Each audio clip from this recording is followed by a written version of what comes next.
السلام علیکم ورحمۃ اللہ وبرکاتہ۔ الحمد للہ رب العالمین والصلاة والسلام علی سید الانبیاء والمرسلین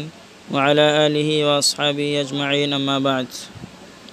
اللہم صل علی سیدنا مولانا محمد مبارک وسلم۔ اللہم صل علی سیدنا مولانا محمد مبارک وسلم۔ اللہم صل علی سیدنا مولانا محمد مبارک وسلم۔ فاعوذ باللہ من الشیطان الرجیم، بسم اللہ الرحمن الرحیم۔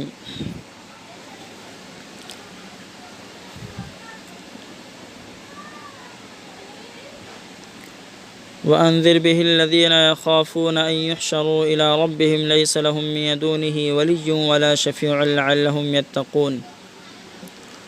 اور اس سے ان لوگوں کو خبردار کر دیجئے جن کو اس کا ڈر ہے کہ وہ اپنے رب کے سامنے جمع ہوں گے، اس طرح کہ اللہ کے سوا نہ کوئی ان کا حمایتی ہوگا اور نہ سفارش کرنے والا، تاکہ وہ بچتے رہیں۔ آیت نمبر 51 پڑھی گئی۔ اس کی تفسیر یہ ہے کہ اللہ فرما رہے ہیں کہ جن لوگوں کو یہ ڈر ہے کہ ایک دن وہ اپنے رب کے سامنے حاضر کیے جائیں گے اور اس وقت ان کا حمایتی اور سفارشی کوئی نہ ہوگا، سب کو اپنی اپنی پڑی ہوں گی، ہر ایک کا معاملہ پروردگار کے ساتھ ہوگا، تو اس کے ساتھ اللہ تعالیٰ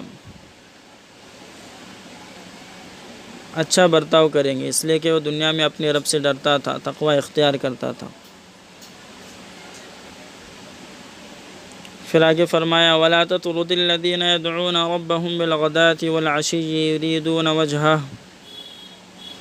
اور ان لوگوں کو جو اپنے رب کو صبح و شام پکارتے ہیں، اس کی رضا چاہتے ہیں،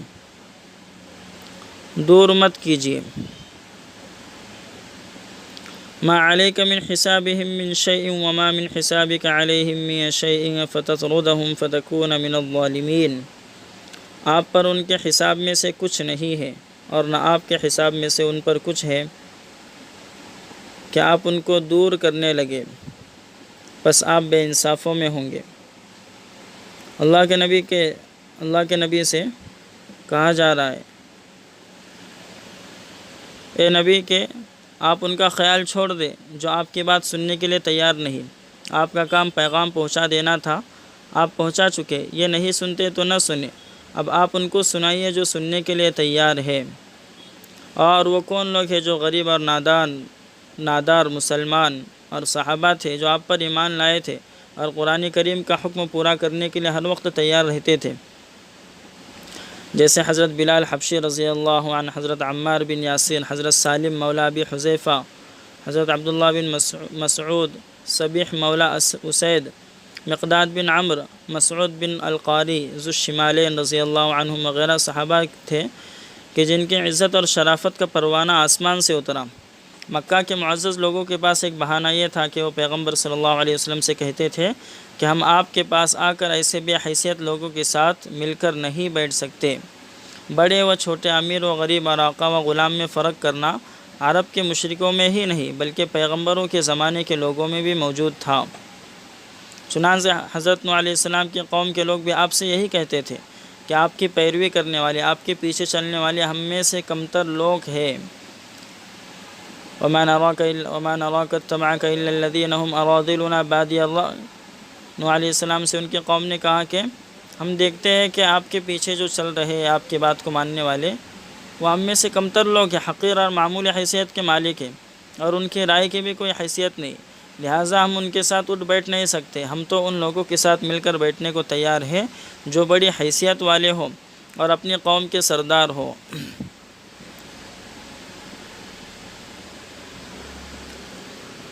اللہ کے نبی صلی اللہ علیہ وسلم ان کے ایمان لانے کی خاطر یہاں تک تیار تھے کہ ان غریب لوگوں کو، ان مغرور لوگوں کے آنے کے وقت، یعنی ان غریب لوگوں کو، ان گھمنڈی لوگوں اور اپنے آپ کو بڑا سمجھنے والے لوگوں کے آنے کے وقت اپنے پاس آنے سے روک دیتے تھے، تاکہ ان لوگوں کے پاس یہ بہانہ نہ رہے اور وہ شاید آ کر کچھ سنے اور مانے۔ اس بات سے آپ کو اس آیت میں منع کیا گیا ہے۔ اللہ فرما رہے ہیں کہ جو لوگ قرآن کریم کی ہدایت کے مطابق صبح و شام اللہ تعالیٰ کو پکارتے ہیں اور اس کی رضامندی حاصل کرنے کی کوشش میں لگے رہتے ہیں، ان کو اے پیغمبر اپنے پاس آنے سے ہرگز منع نہ کیجیے۔ آپ کو کسی کے دل کے اندر کی حالت کا علم نہیں کہ یہ غریب لوگ اچھے ہیں یا یہ اپنے آپ کو بڑا سمجھنے والے ایمان لا کر اچھے ہوں گے، کیونکہ کسی کے دل کی بات کا ذمہ دار کوئی اور نہیں ہو سکتا۔ خوشحال مشرک لوگ اللہ کے نبی صلی اللہ علیہ وسلم سے خواہش رکھتے تھے کہ آپ کے آس پاس غریب اور کمتر حیثیت کے لوگ جمع رہتے ہیں، اس لیے ہم آپ کی مجلس میں شریک نہیں ہوتے۔ ان کے مطابق ایسی مجلس میں جانا ان کی توہین کے برابر تھا، اس لیے ان کا مطالبہ یہ تھا کہ ہم آپ کی بات سننے کے لیے اس وقت آپ کے پاس آ سکتے ہیں جب آپ ان نادار صحابہ کو اپنی مجلس سے اٹھا دیا کریں۔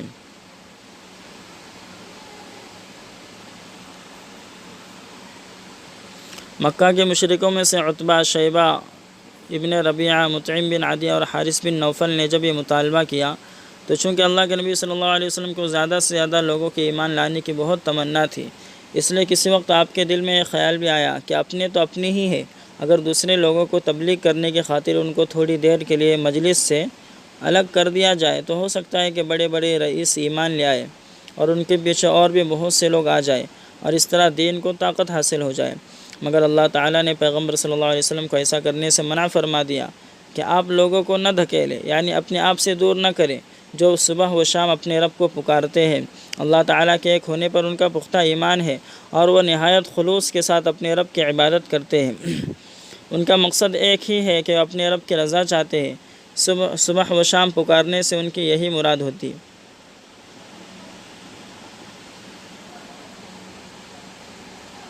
اللہ کے نبی صلی اللہ علیہ وسلم کو غریبوں اور مسکینوں سے بڑی محبت تھی، آپ نے کبھی ان کو اپنے سے جدا نہیں کیا بلکہ ہمیشہ ان کے درمیان رہنے کو پسند فرمایا۔ لیکن یہاں پر اسلام کی دعوت کے خاطر مالدار اور اچھے حیثیت والے اور سماج اور معاشرے میں اپنی بڑی پہچان رکھنے والے لوگوں کو ایمان پر، دین کی دعوت پر لانے کی خاطر اللہ کے نبی مجلس سے بس تھوڑی دیر کے لیے ان کے آنے کے وقت میں جدا کرنا چاہتے تھے، لیکن اللہ نے اس سے بھی منع کر دیا۔ تو اللہ کے نبی صلی اللہ علیہ وسلم کا ان کو اپنی سے جدا کرنا یہ کوئی دنیا کی خاطر نہیں تھا بلکہ دین کی خاطر تھا، اس لیے کہ اللہ کے نبی خود دعا کرتے تھے کہ اللہ مجھے زندہ رکھیے تو مسکینی کی حالت میں، اور جب موت دیجیے تو بھی مسکینی کی حالت میں، اور میرا حشر بھی مسکین لوگوں کے ساتھ کیجیے۔ یعنی آپ نے یہ دعا بھی فرمائی کہ اللہ مجھے مسکینوں کی محبت عطا فرمائیے۔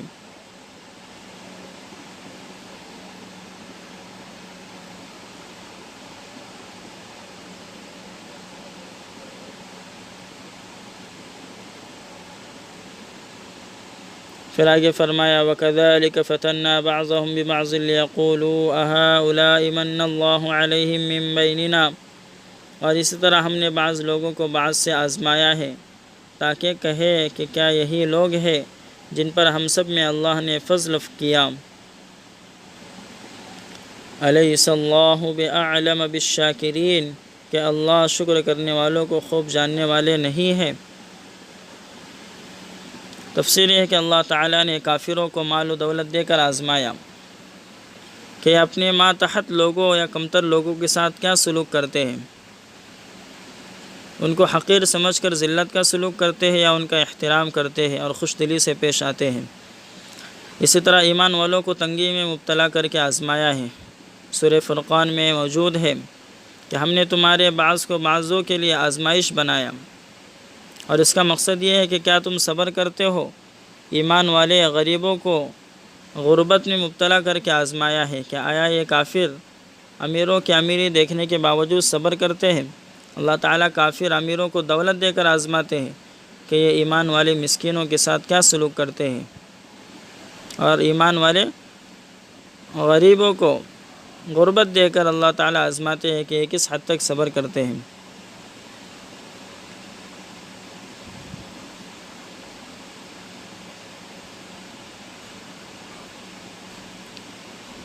خیر، اس آیت سے چند باتیں معلوم ہوئی۔ پہلی بات یہ ہے کہ شریف یا گھٹیا ہونے کا معیار صرف دنیا کی مال و دولت کو سمجھنا انسانیت کی توہین ہے، اس کا اصل مدار اخلاق اور نیک اعمال پر ہے۔ اس لیے کہ اللہ فرما رہے کہ ہم نے مالدار لوگوں کو آزمایا مال و دولت دے کر، تاکہ جو غریب ایمان والے ہیں وہ ان کی مالداری، ان کی دنیاوی عزت اور شوکت کو دیکھ کر ان سے متاثر نہ ہو اور وہ صبر کرنے والے بن جائیں۔ اور مالدار لوگ شکر کرنے والے بن جائے، اللہ نے اس حیثیت سے ان کو مال دیا، تو اللہ تعالیٰ یہ دیکھنا چاہتے ہیں، یہ آزمانا چاہتے ہیں۔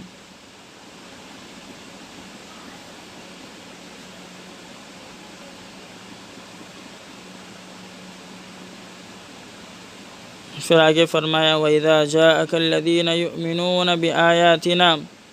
فَقُلْ سَلَامٌ عَلَيْكُمْ كَتَبَ رَبُّكُمْ عَلَى نَفْسِهِ الرَّحْمَةَ أَنَّهُ مَنْ عَمِلَ مِنكُمْ سُوءًا بِجَهَالَةٍ ثُمَّ تَابَ مِنْ بَعْدِهِ وَأَصْلَحَ فَإِنَّهُ غَفُورٌ رَحِيمٌ۔ اور جب آپ کے پاس میری آیتوں کے ماننے والے آئے تو آپ کہیے تم پر سلام ہے، تمہارے رب نے اپنے اوپر رحمت کو لکھ لیا ہے کہ جو کوئی تم میں سے ناواقفیت سے برائی کرے پھر اس کے بعد توبہ کرے اور نیک ہو جائے تو بات یہ ہے کہ وہ بخشنے والے مہربان ہیں۔ وَكَذَلِكَ نُفَصِّلُ الْآيَاتِ وَلِتَسْتَبِينَ سَبِيلُ الْمُجْرِمِينَ، اور اسی طرح ہم آیتوں کو تفصیل سے بیان کرتے ہیں تاکہ گنہگاروں کا مکمل طریقہ کھل جائے۔ اس آیت میں اللہ کے نبی کو خاص طور پر ہدایت کی گئی ہے کہ ان کو تسلی اور دلاسا دے اور خوشخبری سنا دے کہ وہ اسلام لا کر اللہ تعالیٰ کے رحمت کے مستحق ہو چکے ہیں، یہاں تک کہ اگر نادانی کی وجہ سے ان سے کوئی قصور بھی ہو جائے تو وہ توبہ سے معاف ہو جائیں گا۔ اللہ تعالیٰ ان کی نیت اور دل کی حالت کو جانتے ہیں کہ وہ جان بوجھ کر اللہ تعالیٰ کی نافرمانی نہیں کرتے، اس لیے ان کی بھول چوک معاف ہے اور ان کی توبہ قبول ہے۔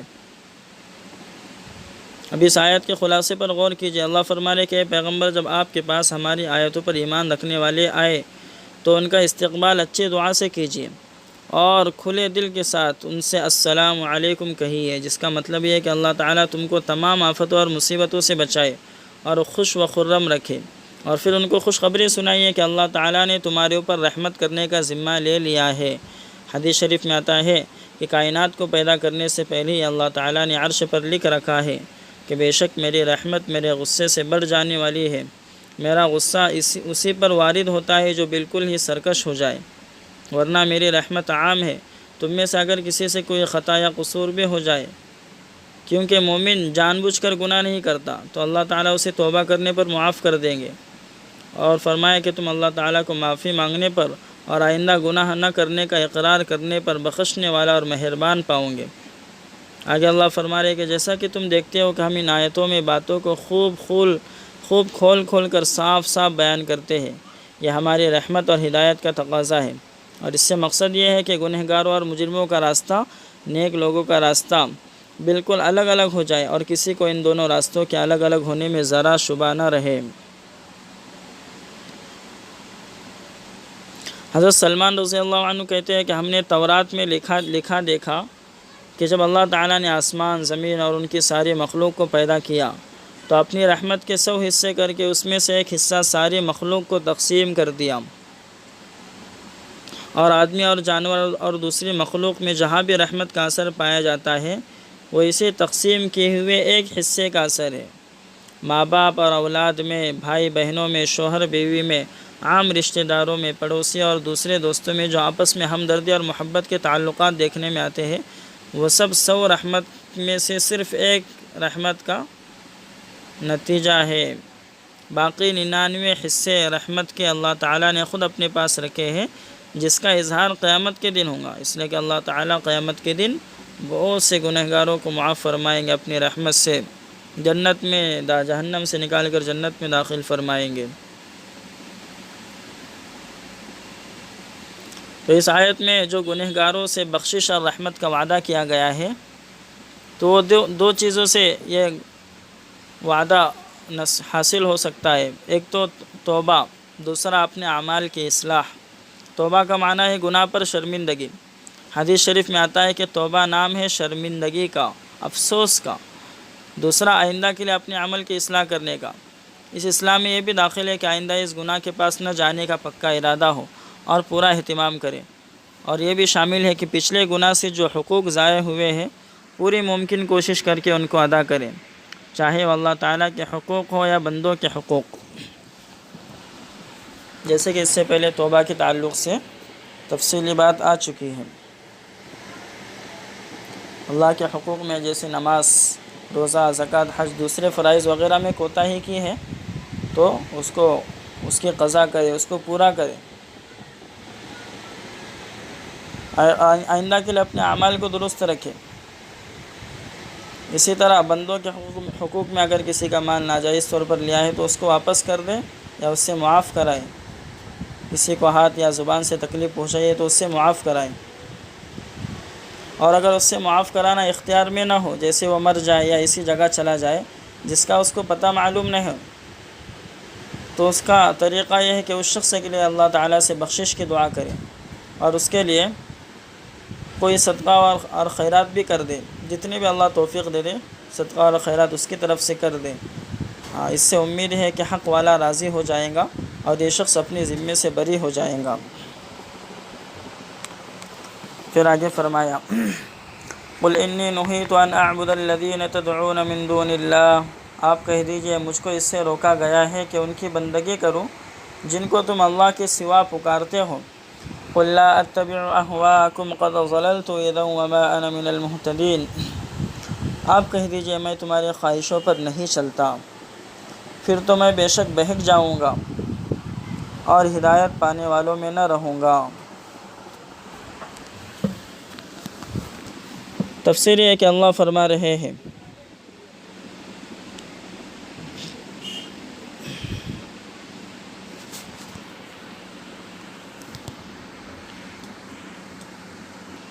پھر آگے فرمایا قل انی نہیت، آیت نمبر 56 قل انی نہیت ان اعبد الذین تدعون من دون اللہ قل لا اتبع اہواءکم قد ضللت اذا وما انا من المہتدین، آپ کہہ دیجئے مجھ کو اس سے روکا گیا ہے کہ ان کی بندگی کروں جن کو تم اللہ کے سوا پکارتے ہو۔ آپ کہہ دیجئے میں تمہاری خواہشوں پر نہیں چلتا، اگر میں تمہاری خواہشوں پر چلوں گا تو بے شک میں بہک جاؤں گا اور ہدایت پانے والوں میں نہ رہوں گا۔ تفسیر ہے کہ اللہ فرما رہے کہ ان نادانوں سے جو آپ کی بات نہیں سنتے کہہ دے کہ میری عقل اور روشنی جو اللہ تعالیٰ نے میرے دل میں وحی کے ذریعے پیدا کی ہے مجھے بالکل اجازت نہیں دیتی کہ میں اللہ تعالیٰ کو چھوڑ کر تمہارے معبودوں کو تمہاری طرح پکارنے لگوں، ان کی عبادت کروں اور ان سے اپنی مرادیں مانگوں۔ یہ تو تمہاری اپنی گھڑی ہوئی غلط اور گمراہ کرنے والی باتیں ہیں، ان کے ماننے پر تمہاری بیہودہ خواہشوں نے تمہیں مجبور کر رکھا ہے۔ مجھے تو تمہاری خواہشوں پر چلنا نہیں، اگر میں بھی وحی کی ہدایتوں کو چھوڑ کر تمہارے کہنے پر چلنے لگوں تو پھر دنیا میں سیدھے راستے کا تو نام و نشان نہ رہے گا اور میں بھی تمہاری طرح گمراہ ہو جاؤں گا۔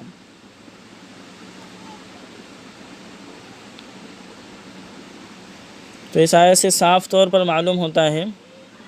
کہ سیدھا راستہ اور دین کے کام کرنے والوں کو مالدار اور بااثر طبقے کی خوشامد ہرگز نہیں کرنی چاہیے،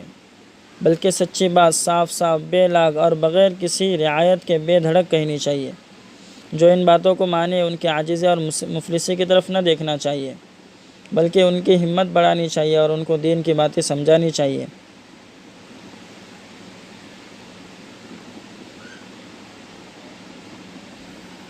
اللہ کے نبی سے اس آیت میں کہنے کو کہا جا رہا ہے کہ نبی آپ کہہ دیجئے کہ میں تمہاری بیہودہ خواہشوں کے پیچھے نہیں لگ سکتا۔ پھر آگے فرمایا قل انی علی بینۃ من ربی وکذبتم بہ، آپ کہہ دیجئے مجھ کو میرے رب کی دلیل پہنچی ہے اور تم نے اس کو جھٹلایا۔ ما عندی ما تستعجلون بہ، میرے پاس وہ چیز یعنی عذاب نہیں ہے جس کی تم جلدی مچا رہے ہو۔ ان الحکم الا للہ، اللہ کے سوا کسی کا حکم نہیں چلتا۔ یقص الحق وهو خیر الفاصلین، اللہ حق بات کو بیان کرتا ہے اور وہ سب سے اچھا فیصلہ کرنے والا ہے۔ اس آیت میں اللہ کے نبی کو ہدایت کی گئی کہ ان سے کہہ دیجئے کہ میرے پاس بالکل صاف صاف دلیلیں موجود ہیں کہ سوائے اللہ تعالیٰ کے کوئی معبود نہیں، اور میرے رب نے میرے پاس قرآن کریم بھیجا ہے جس میں اس بات کی گواہی موجود ہے کہ اللہ ایک ہے اور کوئی اس کا کسی بات میں شریک نہیں۔ یہ دلیلیں اور آیتیں تمہارے سامنے بھی رکھی گئی ہیں اور میرے سامنے بھی، میں ان کو سچا مانتا ہوں اور تم ان کو جھوٹا کہتے ہو۔ میں ان پر ایمان لایا ہوں، اس کا انعام مجھے ملے گا، تم ان کا انکار کرتے ہو، اس کی سزا تمہیں ملے گی۔ تم کہتے ہو کہ ہم تو نہیں مانتے، اگر تو سچا ہے تو اللہ تعالیٰ سے کہہ کر ہم پر عذاب اتار دے۔ اللہ کے نبی سے کہنے کے لیے کہا جا رہا ہے کہ میرا جواب یہ ہے کہ یہ میرے اختیار میں نہیں کہ میں فوراً تم پر عذاب اتروا دوں یا اپنی طرف سے تمہیں کچھ سزا دوں۔ اس کا فیصلہ تو اللہ تعالیٰ کے ہاتھ میں ہے، وہ سچے اور حق باتیں کھول کر بیان کرنے والا ہے، اور نہ ماننے والوں پر اللہ تعالیٰ عذاب بھیجنے کا فیصلہ بھی فرمانے والا ہے۔ پھر آگے فرمایا قُلْ لَوْ أَنَّ عِنْدِي مَا تَسْتَعْجِلُونَ بِهِ لَقُضِيَ الْأَمْرُ بَيْنِي وَبَيْنَكُمْ۔ آپ کہہ دیجئے کہ اگر میرے پاس وہ چیز ہوتی جس کی تم جلدی مچا رہے ہو، یعنی عذاب جو تم مانگ رہے ہو، تو میرے اور تمہارے درمیان جھگڑا طے ہو چکا ہوتا۔ واللہ اعلم بالظالمین، اور اللہ ظالموں کو خوب جانتے ہیں۔ تو اس آیت میں ایک راز کی بات بتائی گئی کہ اگر عذاب بھیجنے کا اختیار اللہ تعالیٰ کے سوا کسی اور کے ہاتھ میں ہوتا تو دنیا کے اندر کیا حالات ہوتے۔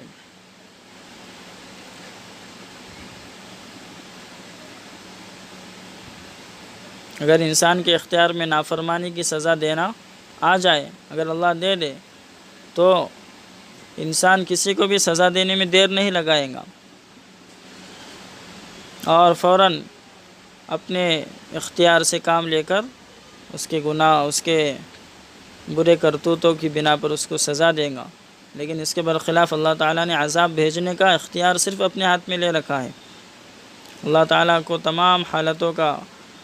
علم ہے، وہ ہر کام کے نتیجوں سے پورے طور پر واقف ہے۔ پھر اللہ کی صفت حکیم ہے، وہ ہر کام کا موقع، محل اور اس کے مناسب وقت اور اس کی مصلحتوں کا پورا علم رکھتے ہیں۔ اللہ حلیم بھی ہے، خطا کرنے والے کو ڈھیل بھی دیتے ہیں، اس کے ساتھ ہی وہ مجرم کی حالت پوری طرح جانتے ہیں، اور گناہ کی نوعیت اور گناہ کی کمیت سب اللہ کے اوپر واضح کھلی ہے۔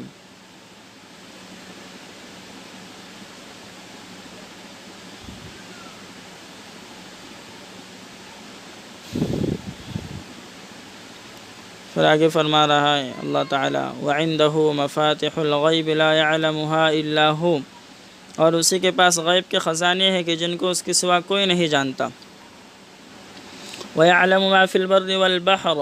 اور اسے جنگلوں اور دریاؤں کی سب چیزوں کا علم ہے۔ وَمَا تَسْقُطُ مِنْ وَرَقَةٍ إِلَّا يَعْلَمُهَا وَلَا حَبَّةٍ فِي ظُلُمَاتِ الْأَرْضِ وَلَا رَطْبٍ وَلَا يَابِسٍ إِلَّا فِي كِتَابٍ مُبِينٍ، اور جو کوئی پتا بھی جھڑتا ہے تو وہ اللہ اس کو بھی جانتا ہے، اور زمین کے اندھیروں میں جو کوئی دانہ یا تر یا خشک چیز بھی ہے سب کتاب مبین یعنی لوح محفوظ میں لکھی ہوئی ہے۔ وَيَعْلَمُ مَا فِي الْبَرِّ وَالْبَحْرِ، اللہ سمندر میں اور جنگلوں اور دریاؤں کی سب چیزوں کا علم رکھتے ہیں۔ آیت نمبر 59 پڑھی گئی۔ اس آیت میں اللہ کے علم کا صحیح تصور کرنے کے لیے اصول بیان کر دیا گیا ہے، تاکہ معلوم ہو جائے کہ واقعی اللہ سے زیادہ علم کوئی نہیں رکھتا، اور اسی لیے اللہ ہی کو فیصلہ کرنے اور انعام اور سزا دینے کا مکمل اختیار ہونا چاہیے۔ اللہ فرما رہے ہیں کہ جو چیزیں تم نہیں جانتے، جنہیں غیب کہتے ہیں، وہ سب اللہ تعالیٰ جانتے ہیں۔ سارے غیب کے خزانے بھی اللہ کے پاس، اور اس کے کھولنے کی چابیاں بھی اسی کے قبضے میں، اس لیے ان خزانوں کو کوئی چھیڑ نہیں سکتا۔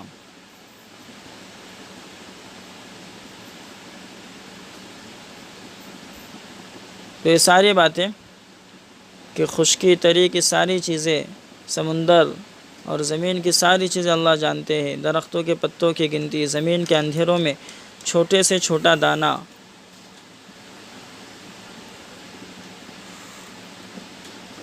اس دنیا میں جو کچھ بھی ہے سب رجسٹر میں، لوح محفوظ میں لکھا ہوا موجود ہے۔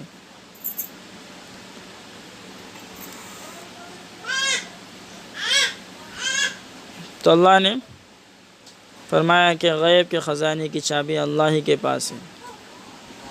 غیب کا مطلب اس سے پہلے بتا دیا گیا تھا کہ جو انسان، ایسا علم جو انسان بغیر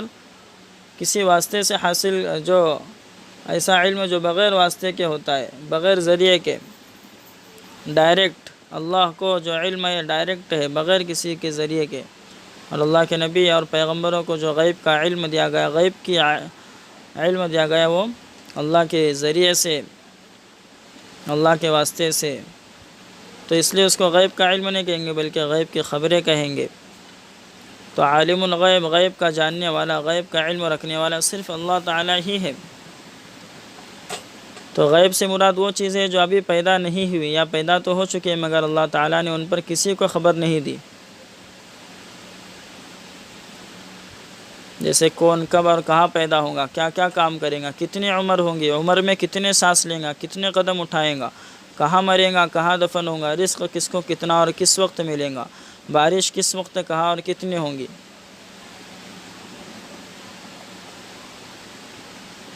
اسی طرح عورت کے رحم میں کسی کو یہ معلوم نہیں کہ لڑکا ہے یا لڑکی، خوبصورت ہے یا بدصورت، نیک طبیعت ہے یا بری طبیعت کا، اچھے مزاج کا یا برے مزاج کا۔ تو اسی طرح کچھ ایسی چیزیں بھی ہیں کہ جو پیدا تو ہو چکی لیکن اللہ تعالیٰ نے ان پر کسی کو خبردار نہیں کیا۔ اور آج کل جو مشینوں کے ذریعے سے لڑکا یا لڑکی ہونا معلوم کیا جاتا ہے، تو یہ بھی اس وقت معلوم کیا جاتا ہے جب کہ پورا بن کر تیار ہو جائے۔ بننے سے پہلے کوئی بتا نہیں سکتا کہ بچہ جو ہے وہ لڑکا ہے یا لڑکی ہے۔ اسی طرح یہ اچھے مزاج کا یا برے مزاج کا، اس کو بھی کوئی بتا نہیں سکتا۔ خیر، اللہ نے یہ اصول بیان کر دیا کہ غیب کی چابیاں اللہ ہی کے پاس ہے، جنہیں اس کے سوا کوئی نہیں جانتا۔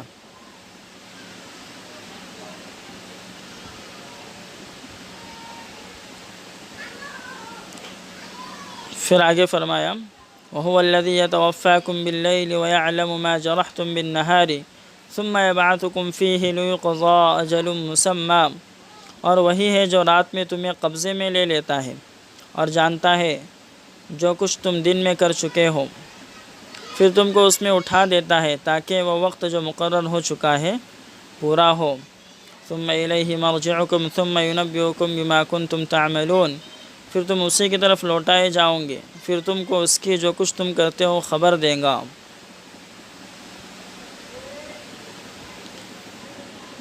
تفسیر ہے کہ اس آیت میں اس طرح سمجھایا گیا ہے کہ انسان سوچے کہ رات کو جب سو جاتا ہے تو اس کے کام کرنے کی طاقتیں کہاں چلی جاتی ہیں، اس کے بس میں نہ سوچنا رہتا ہے نہ کام کرنا۔ پچھلے آیت سے معلوم ہوا تھا کہ انسان آئندہ کی بات نہیں جان سکتا، اور اس آیت میں کہا گیا کہ اسے اپنے پچھلے دن کے کاموں کا بھی رات کو سوتے وقت کچھ ہوش نہیں رہتا۔ دونوں چیزوں کا علم اللہ تعالیٰ ہی کو ہے، کیونکہ اللہ کو نہ تکان ستاتی ہے نہ نیند کی ضرورت ہے، وہ ہر وقت ہر بات کی خبر رکھتا ہے۔ پھر انسان کو یہ بھی اختیار نہیں کہ سونے کے بعد خود سے کھڑا ہو، اللہ تعالیٰ ہی اسے اٹھاتے ہیں، اور موت آنے تک اسی طرح رات کو سلاتے اور دن کو اٹھاتے رہیں گے۔ موت کے بعد جسے ایک لمبی نیند سمجھنا چاہیے، موت کے بعد اللہ تعالیٰ پھر ایک دن اٹھائیں گے اور جو کچھ اس نے کیا ہوگا وہ سب اس کے سامنے رکھ دیں گے، اس کا اعمال نامہ اس کے سامنے پیش کیا جائے گا۔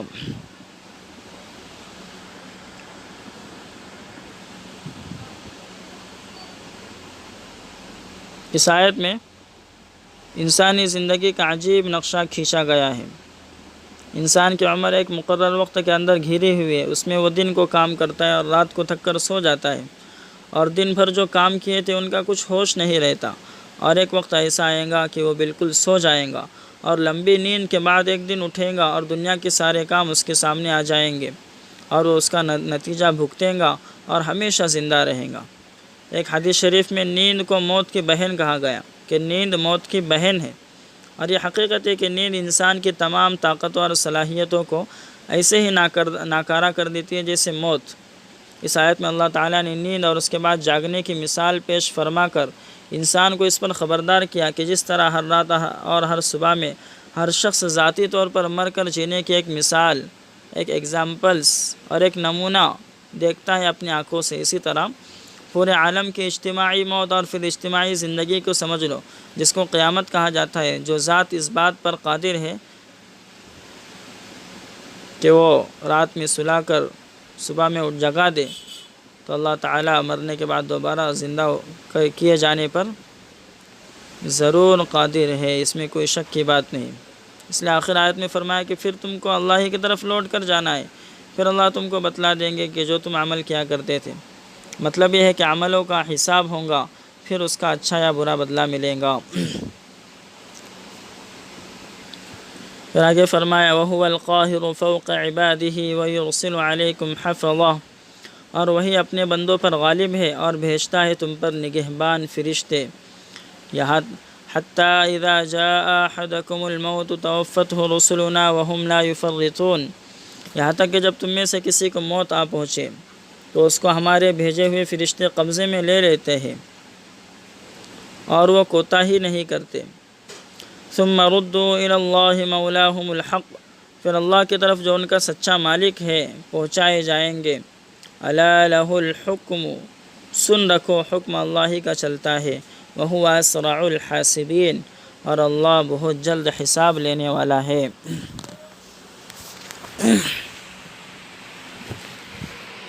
اس آیت میں اللہ فرما رہے ہیں کہ انسان دنیا میں اپنی عمر کچھ سو کر اور کچھ جاگ کر گزار دیتا ہے۔ انسان کو سوچنا چاہیے کہ دنیا میں سونا، نیند نہ انسان کے بس کی ہے اور نہ جاگنا۔ اللہ تعالیٰ ہی اسے سلاتے ہیں اور پھر وہی اسے جگاتے ہیں اور پھر روز کے اس کے کام یاد دلاتے ہیں۔ اس سے نتیجہ نکلتا ہے کہ اللہ تعالیٰ ہر طرح اپنے بندوں پر غالب ہے، اور اللہ ان کے کاموں کی نگہبانی کرنے والے فرشتے، اور اللہ کے فرشتے جو انسانوں کے اعمال کی نگرانی کرتے رہتے ہیں، وہ ہر چیز کو نامہ اعمال میں لکھتے رہتے ہیں۔ ایک وقت ایسا آئے گا کہ ان اعمال کے نگہبان فرشتوں کے بدلے موت کے فرشتے آ جائیں گے اور اپنا کام پورے طور پر بغیر کسی رعایت کے اور کوتاہی کے انجام دیں گے، اور انسان قیامت تک کے لیے سو جائے گا۔ جب اس نیند کی مدت ختم ہو جائیں گی تو پھر اللہ تعالیٰ انسان کو جگائیں گے اور وہ اپنے اس اصلی اور سچے مالک کے روبرو یعنی سامنے جا کر کھڑا ہوگا۔ اس وقت اسے پورا پتہ چل جائے گا کہ اس کی قسمت کا فیصلہ صرف اللہ تعالیٰ کے ہاتھ میں ہے۔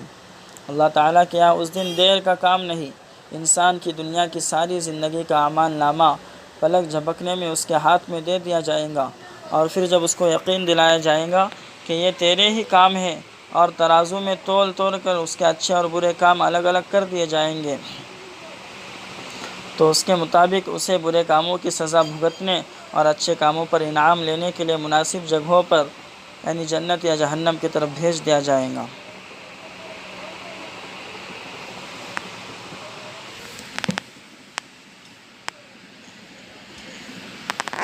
اللہ تعالیٰ نے 3 قسم کے فرشتوں کی ڈیوٹیاں ہر انسان کے ساتھ لگا رکھی ہیں۔ پہلے فرشتوں کی جماعت جنہیں کرامن کاتبین کہتے ہیں۔ کرامن کاتبین ہر انسان کا نامہ اعمال لکھنے والے فرشتے، یہ بہت ہی اچھے اور بزرگ فرشتے ہیں جو انسانوں کے کیے ہوئے کاموں کو جانتے ہیں اور انہیں اپنے رجسٹروں میں لکھ کر محفوظ کر لیتے ہیں۔ اللہ تعالیٰ کا یہ فرمان بھی ہے کہ انسان اپنی زبان سے جو کچھ نکالتا ہے وہ نگراں فرشتے ہر بات کا ریکارڈ محفوظ کر لیتے ہیں، اور اس طرح ہر انسان کا اعمال نامہ تیار ہوتا رہتا ہے۔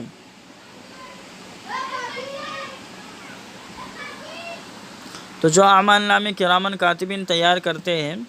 وہ تو ہر انسان کو قیامت کے دن ملیں گے، لیکن بعض فرشتے ایسے بھی ہیں جو ہر انسان کی کارکردگی کی رپورٹ صبح و شام اللہ تعالیٰ کے پاس پیش کرتے ہیں۔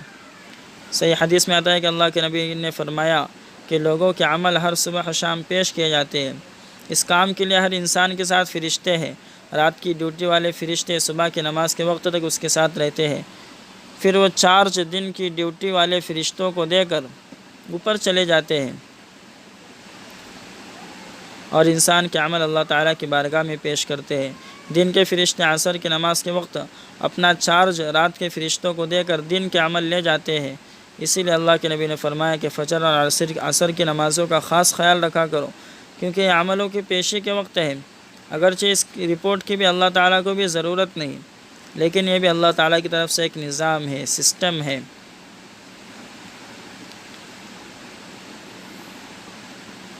انسان کے اعمال کے تعلق سے ہفتے کے اعتبار سے بھی اللہ کو رپورٹ پیش کی جاتی ہے۔ اس کام کے لیے الگ فرشتے ہیں جو جمعرات کے دن ہر آدمی کی رپورٹ پیش کرتے ہیں۔ اس کے علاوہ سالانہ سال کی رپورٹ کا ایک دن بھی فکس ہے۔ شب برات کے موقع پر فرشتے ہر انسان کے پورے سال کی کارکردگی پیش کرتے ہیں۔ سورہ رعد کے اندر موجود ہے کہ اللہ تعالیٰ نے انسان کے لیے ایسے فرشتے مقرر کر رکھے ہیں جو آگے پیچھے ہر طرف اس کی حفاظت کرتے ہیں۔ اللہ تعالیٰ نے ہر انسان کے ساتھ نگران فرشتوں کی جماعت مقرر کر رکھی ہے۔ یہ فرشتے اللہ تعالیٰ کے حکم کے مطابق ہر انسان کو الگ الگ حادثوں سے بچاتے ہیں، اور جب اللہ تعالیٰ کسی شخص کو تکلیف میں مبتلا کرنا چاہتے ہیں تو فرشتوں کی نگرانی اٹھا لیتے ہیں، اور ایسے شخص کے ساتھ وہ حادثہ پیش آ جاتا ہے جو اس کے لیے مقرر ہوتا ہے۔ ایسے فرشتوں کی تعداد تو اللہ تعالیٰ ہی جانتے ہیں، لیکن مفسرین فرماتے ہیں کہ ہر انسان کے ساتھ 60 حفاظت کرنے والے فرشتے ہوتے ہیں، 60، جو ہر وقت انسان کے ساتھ رہتے ہیں۔ جس طرح اس دنیا میں پولیس یا فوج کے سپاہیوں کی ڈیوٹیاں تبدیل ہوتی رہتی ہیں، اسی طرح فرشتوں کی جماعتیں بھی وقفے وقفے سے بدلتی رہتی ہیں۔ فرشتوں کا یہ دوسرا گروپ ہے۔ اور تیسری قسم کے فرشتے وہ ہیں جن کا ذکر آیت کے اگلے حصے میں ہے، اور وہ فرشتے ہیں جو انسانوں کی روح نکالنے پر مقرر ہے۔ چنانچہ اللہ فرما رہے ہیں کہ جب تم میں سے کسی کے موت کا وقت آ جاتا ہے تو ہمارے بھیجے ہوئے فرشتے اس کو وفات دیتے ہیں، یعنی اس کی روح قبض کر لیتے ہیں، اور پھر اسے اللہ تعالیٰ کے حکم کے مطابق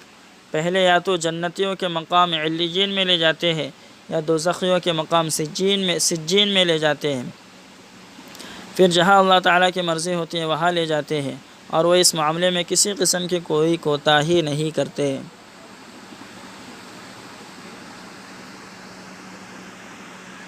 جب فرشتے روح قبض کر لیتے ہیں پھر انہیں اللہ تعالیٰ کی طرف لوٹا دیا جاتا ہے۔ تو اللہ فرما رہے ہیں کہ تم کو ہماری طرف آنا ہے، پھر تم غیروں کی پوجا کیوں کرتے ہو؟ ان کو حاجت روا اور مشکل کشا کیوں سمجھتے ہو؟ اللہ کی صفتوں کو مخلوق کی طرف کیوں منسوب کرتے ہو؟ یاد رکھو، مشکل کشا یعنی ہر مشکل سے نجات دینے والا اور ہر پریشانی سے چھٹکارا دینے والا وہ اللہ تعالیٰ ہی ہے۔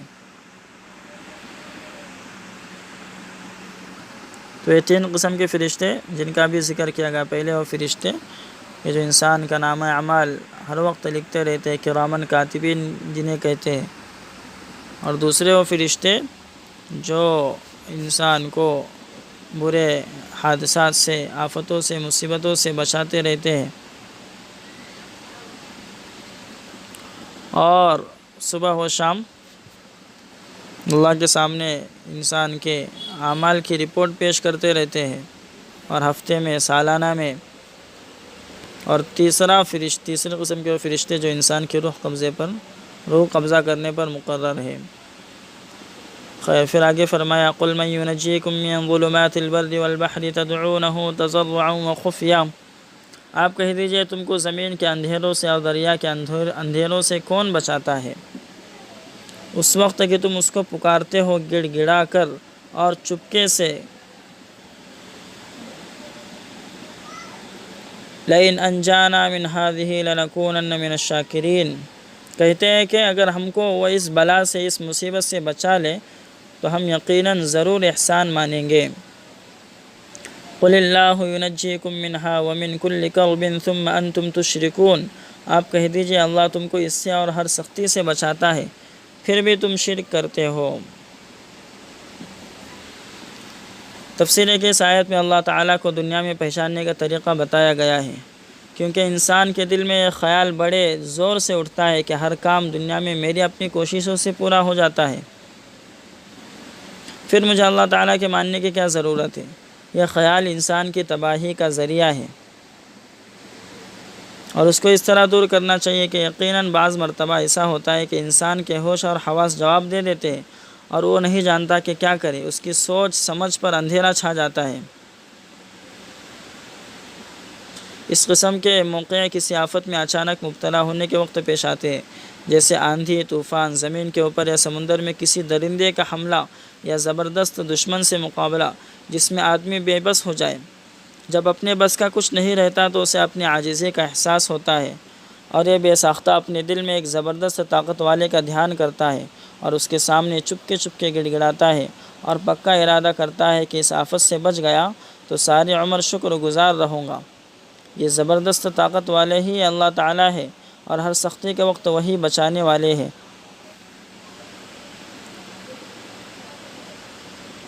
پھر اللہ فرما رہے کہ جب ہم ایسے لوگوں کو جو خوشحالی میں تو اللہ کے علاوہ کو پکارتے ہیں، لیکن مصیبت میں، حادثے، تکلیف کے وقت اگر ہم کو پکارتے ہیں، اللہ کو پکارتے ہیں، تو اللہ فرما رہے کہ ہم ان کو نجات دیتے ہیں۔ پھر نجات دینے کے بعد میں، ان کو مشکلوں سے نکالنے کے بعد میں، یہ لوگ دوبارہ شرک کرنے لگتے ہیں۔ ثم انتم تشركون، پھر آگے فرمایا قل هو القادر على ان يبعث عليكم عذابا من فوقكم او من تحت ارجلكم او يلبسكم شيعا ويذيق بعضكم بأس بعض۔ آپ کہہ دیجئے اللہ ہی کو اس پر قدرت ہے کہ تم پر عذاب بھیجے اوپر سے یا تمہارے پاؤں کے نیچے سے، یا تم کو مختلف فرقے کر کے بھیڑا دے اور ایک کو دوسرے کی لڑائی کا مزہ چکھا دے۔ انظر کیف نصرف الآیات لعلہم یفقہون، دیکھیے ہم کس طرح انداز بدل بدل کر آیتوں کو بیان کرتے ہیں تاکہ وہ سمجھ جائے۔ تفسیر یہ ہے کہ اللہ تعالیٰ ہر اعتبار سے انسانوں پر عذاب بھیجنے پر قادر ہے، اوپر سے نیچے سے، آپس میں بھیڑا کر، آپس میں لڑا کر، آسمان سے آندھی، پتھروں کی بارش، کڑک وغیرہ، یا زمین سے زلزلے، سیلاب وغیرہ بھیج کر جن سے پہلے امتوں کو ختم کیا گیا، فرقوں میں بانٹ کر ایک دوسرے کی دشمنی اور آپس کی لڑائی کا مزہ چکھا کر، اور چین و آرام کو ہٹا کر۔ خیر، مفسرین فرماتے ہیں کہ اوپر سے عذاب آنے کی مثالیں پچھلی امتوں میں بہت سے گزر چکے ہیں، جیسے حضرت نوح علیہ السلام کی قوم پر بارش کا سخت سیلاب آیا، اور قوم عاد پر ہوا کا طوفان آیا۔ ہود علیہ السلام کی قوم عاد جن پر ہوا کا طوفان آیا، اور لوط علیہ السلام کی قوم پر اوپر سے آسمان سے پتھر برسائے گئے، بنی اسرائیل پر خون اور مینڈک وغیرہ برسائے گئے۔ ہاتھی والوں پر جب انہوں نے مکہ پر چڑھائی کی تو پرندوں کے ذریعے ان پر ایسی کنکریاں برسائی گئی جن سے وہ سب کے سب کھائے ہوئے بھس کی طرح ہو کر رہ گئے، یعنی چکنا چور ہو گئے۔ اسی طرح نیچے سے عذاب آنے کی الگ الگ شکلیں صورتیں ہیں، جیسے حضرت نوح علیہ السلام کی قوم پر تو بارش کا جو عذاب آیا تھا،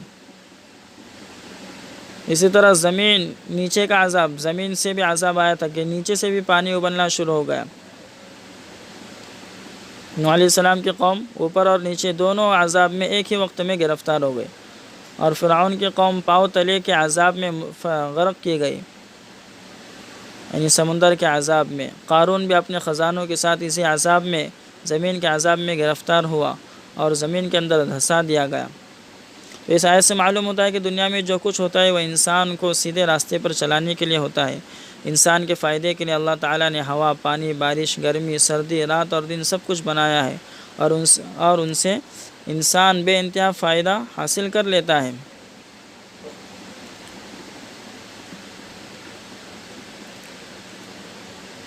مفسرین کرام فرماتے ہیں کہ پہلی امتوں کو آندھی، کڑک، طوفان، سیلاب، زلزلہ وغیرہ سے ہلاک کیا گیا۔ ہاں اس امت کو ایسے عذاب میں گرفتار نہیں کیا جائے گا، بلکہ اس امت کے لیے جو عذاب ہے وہ آپس کی دشمنی، ناچاقی، فرقہ بندی کی وجہ سے بے چینی اور پریشانیوں میں اس امت کو مبتلا کیا جائے گا، اور سوچ سوچ کر درست ہونے کا موقع دیا جائے گا۔ حدیث شریف میں آتا ہے کہ اس آیت کے الفاظ جب اترے عذاب من فوقکم، تو اللہ کے نبی نے دعا فرمائی، یعنی اللہ نے جب یہ آیت اتاری جس کے اندر فرمایا کہ تم پر اللہ تعالیٰ عذاب کو اوپر سے یعنی آسمان سے بھیج دیں گے، تو اللہ کے نبی نے دعا فرمائی اعوذ بوجہک، اے اللہ میں تیری ذات کے ساتھ اس عذاب سے پناہ مانگتا ہوں۔ پھر جب الفاظ او من تحت ارجلکم اترے تب بھی اللہ کے نبی نے نیچے آنے والے عذاب سے پناہ مانگی۔ آیت کا تیسرا ٹکڑا او یلبسکم شیعا، یعنی اللہ فرما رہے کہ تم کو آپس میں بھیڑا کر ایک دوسرے کا مزہ چکھا دیں گے، یعنی آپس میں تمہاری پھوٹ ڈال دیں گے۔ یہ عذاب جب اللہ نے بھیجنے کا اس آیت میں ذکر فرمایا، تو اللہ کے نبی نے اس سے بھی اپنی امت کو بچانے کی دعا مانگی، تو اللہ نے 3 دعاؤں میں سے یہ پہلی 2 دعاؤں کو تو قبول کر لیا اور وعدہ فرمایا کہ اللہ کے نبی کی امت پر نہ تو حضرت نوح علیہ السلام کی قوم جیسا بارش یا پتھروں کا عذاب آئے گا کہ پوری قوم ہی ہلاک ہو جائیں گی، اور نہ نیچے سے زلزلے اور سیلاب وغیرہ ہی پوری امت کے لیے آئیں گے، بلکہ آپس کی فرقہ بندی سے متعلق اللہ تعالیٰ نے پیغمبر کی دعا قبول نہیں کی، چنانچہ فرقہ بازی اس امت میں قیامت تک رہیں گی۔ حضرت سعد رضی اللہ عنہ کی روایت میں آتا ہے کہ اللہ کے نبی نے یہ دعا بھی فرمائی کہ اللہ میری امت پر کسی دشمن کو مسلط نہ کرنا۔ اللہ تعالیٰ نے یہ دعا بھی قبول فرمائی کہ دشمن تو مکمل طور پر پوری امت پر مسلط نہ ہوگا، مگر آپس کی لڑائی بھڑائی جاری رہیں گی۔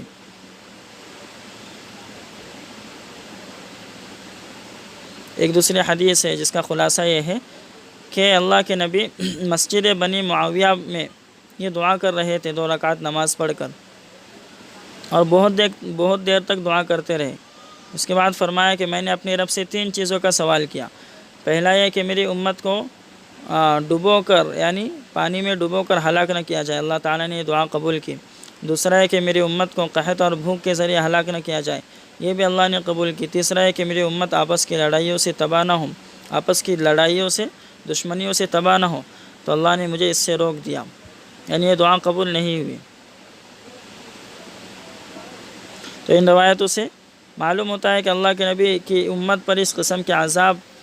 تو نہیں آئیں گے جیسی پچھلی امتوں پر آسمان یا زمین سے آئے، جس سے ان کی پوری قوم تباہ و برباد ہو گئی، لیکن ایک عذاب دنیا میں اس امت پر بھی آتا رہے گا، اور وہ عذاب آپس کی لڑائی اور فرقوں اور پارٹیوں کی آپس میں ٹکر ہے۔ اس لیے اللہ کے نبی نے امت کو فرقوں اور پارٹیوں میں تقسیم ہو کر آپس کی لڑائی سے منع کرنے میں انتہائی تاکید سے کام لیا ہے، اور ہر اس کام سے ڈرایا ہے کہ جس سے آپس میں پھوٹ، آپس میں دشمنی، آپس میں لڑائی اور جنگ چھڑ جائے۔ خیر، یہ آیت نمبر 66 تک ہماری آج کی تفسیر کی کلاس مکمل ہوتی ہے۔ السلام علیکم ورحمۃ اللہ وبرکاتہ۔